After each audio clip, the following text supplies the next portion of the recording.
For the past 40 plus years, we have been lied to. We've been lied to about diet and nutrition from the medical industry and the pharmaceutical industry. In this video, I'm going to explain what I mean by that and some steps we can do to sort of counter that. So my channel is pretty much based on senior living and diet and nutrition and how to live a healthier, better life as we get older. So we're from the generation, I'm a boomer. So if you were born in 1964 or younger, you are a baby boomer. And I'm proud of that. We are warriors. But we had information given to us when we were young adults, even children, that our parents received, that our grandparents received, that reflected on us, and it hurt us health-wise. What am I talking about? I'm not talking about a conspiracy theory. I am an investigator, and the research that I found in the last 7 years literally pisses me off because it's my job as an investigator to find the research. Don't base things on opinions. Go for the facts. And here are the facts. So do you remember when we were young, everybody smoked? It didn't matter where you were. It could be in the car with your parents, grocery stores, airplanes, and so on. Smoking was everywhere. And the tobacco companies stated back then that tobacco was not addictive and it was not harmful. Well, eventually over the years, it came out obviously that tobacco was all of that and then some. So we then got guidelines to reduce smoking, to teach children that smoking, it wasn't good, wasn't healthy for you. And that's what happened with the tobacco industry. So whether you know this or not, the tobacco companies, when this happened, of course, sales plummeted. They got into the ultra processed foods and they purchased a lot of these companies, and they used the same marketing as they did for tobacco on ultra processed foods. So when we were young, we were told, don't eat butter. Butter has cholesterol. Cholesterol will clog your heart and kill you. Let's eat margarine. Well, research shows that margarine is much less healthy for you.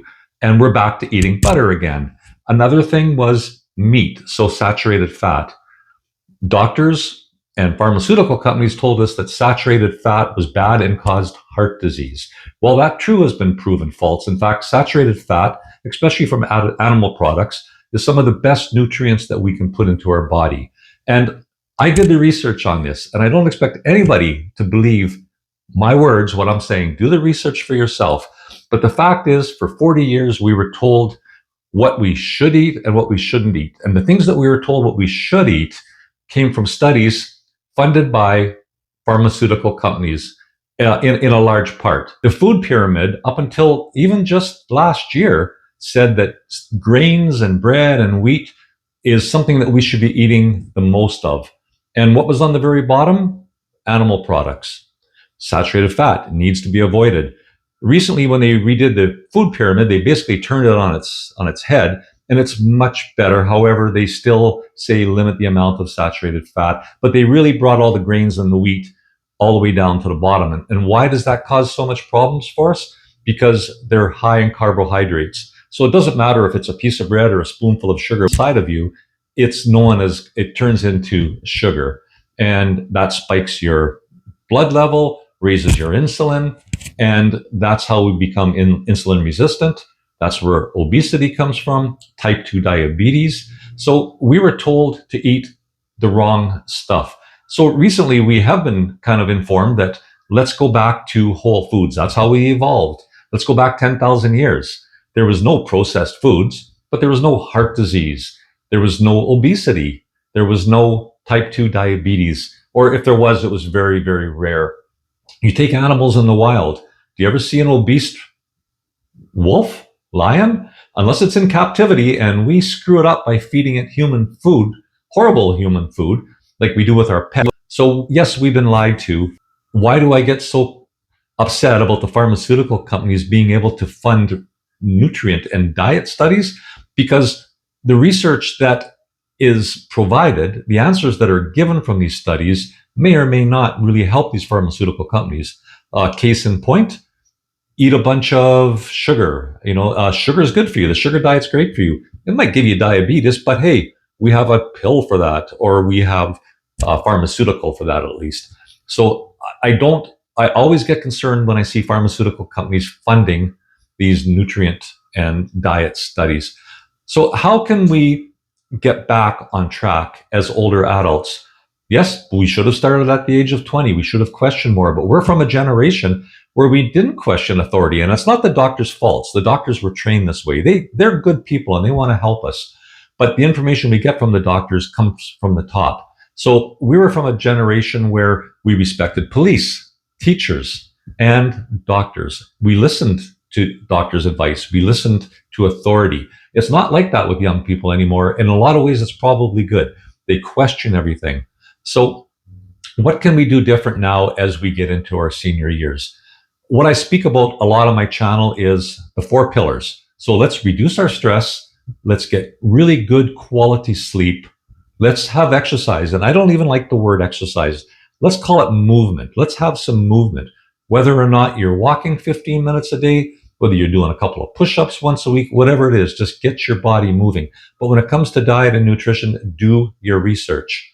I 100% believe that if we have a whole food diet and eliminate all the crappy food like processed foods, sugar, grains, cereals, pasta, bread, high carbohydrate vegetables such as potatoes, cut out all fruit juices, because fruit juices are worse than soda or pop in their sugar content.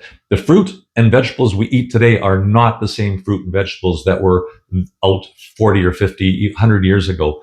They've been genetically modified so that they're bigger, sweeter, taste better, and they're just more addictive. It's sugar. So limit the amount of fruit that you eat.